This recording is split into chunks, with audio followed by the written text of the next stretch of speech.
Hey folks, it's Justin at Metcalf Meals. Tonight I'm working on some tomato plants.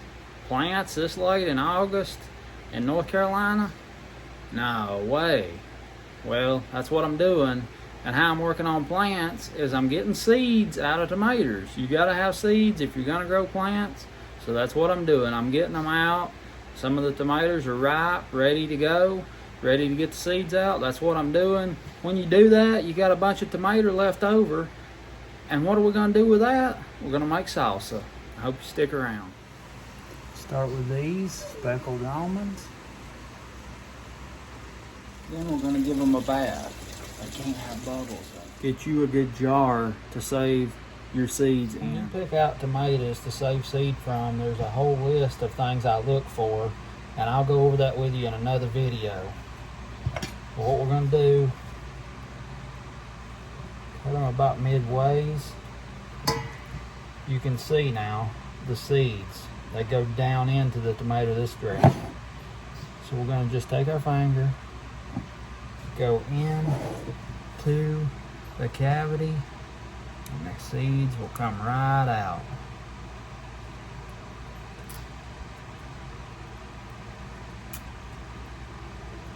Just like that.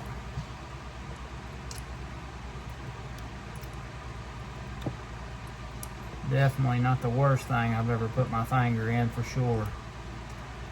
And I wouldn't stick my finger in something I wouldn't eat either. Okay, so we've got our tomato seeds and juice in this jar. I don't like to add water because that dilutes and it slows down the fermentation process that we're trying to achieve. Now the reason we want these to ferment is because the little gel pack that is around the seeds in the tomato, that prevents them from sprouting, prevents the seeds from sprouting inside the tomato and ruining it. Can you think about trying to eat a tomato with sprouted seeds in it? Not really. Well, that gel pack prevents those seeds from sprouting. When the fruit falls to the ground, then that process starts to happen of fermentation. When that fruit is overripe, fermentation starts in that. The gel packs go away with the fermentation of the fruit, and it allows the seeds to sprout. That's what happens. You just take us a little piece of cloth. Your cloth don't have to be this nice. Anything will work as long as it's nice and tight. And when something ferments, you know, it puts off gases, and you don't want a tight fitting lid on this thing because it might blow up. You might have ketchup all over your house.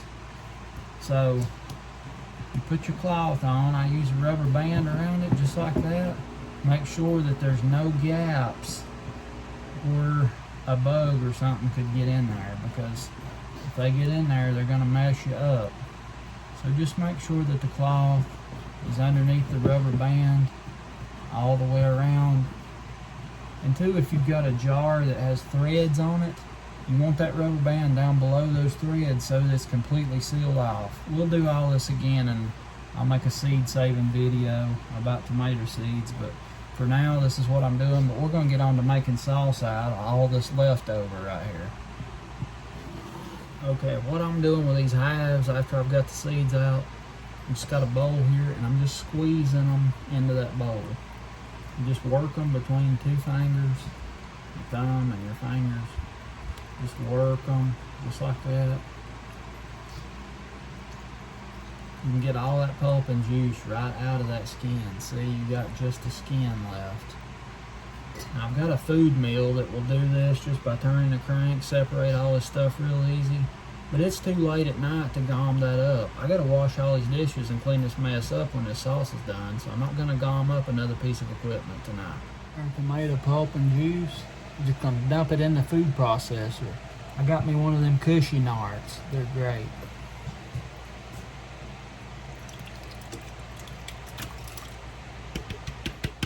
When I dump my tomatoes in here, usually let the water come out of them a little bit, separate, and then I pour that water off. I like my salsa pretty runny, but not too watery.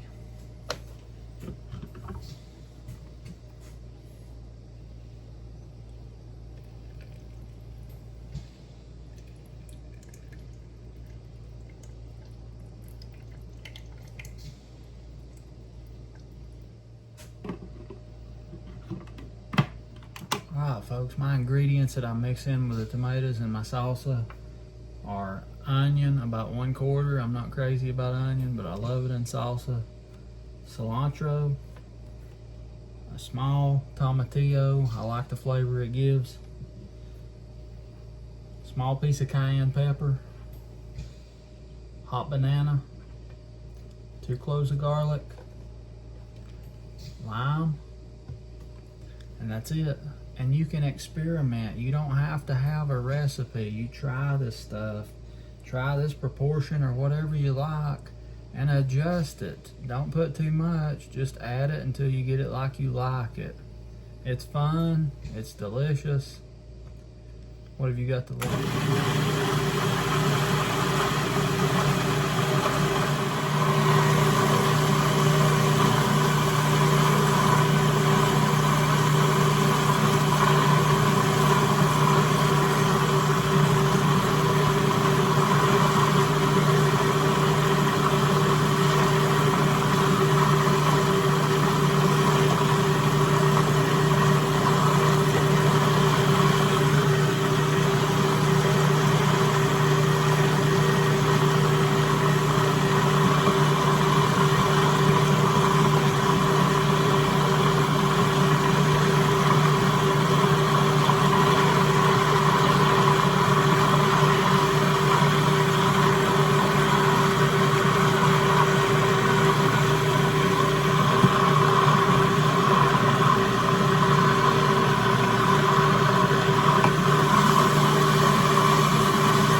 Salt to taste.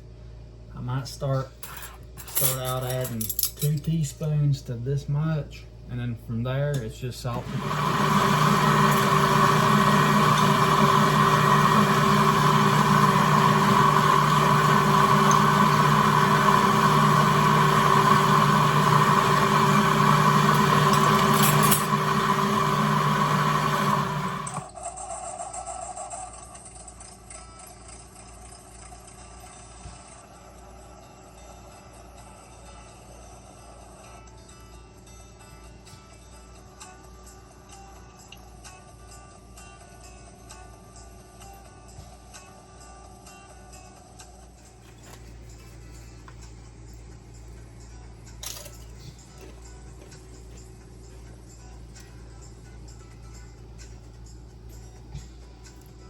Oh hey, I'm watching Metcalf's Meals on YouTube. I love this guy.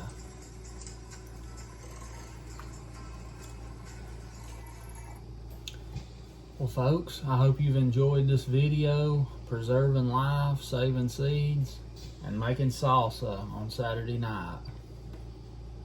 Well, Saturday night, Sunday morning. Anyway, I hope you enjoyed it.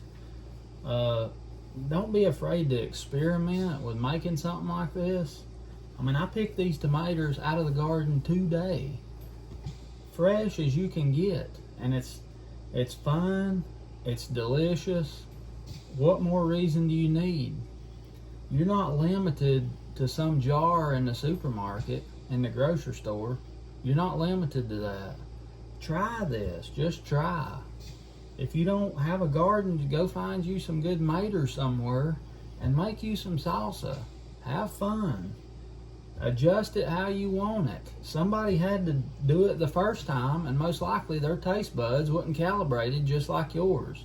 So try it. You may come up with something you really love, and that just makes life so much richer. If you've not subscribed to my channel yet, I wish you would. I got a lot of stuff coming up I want to share with you. Hit like on this video if you will, and I'll see you next time.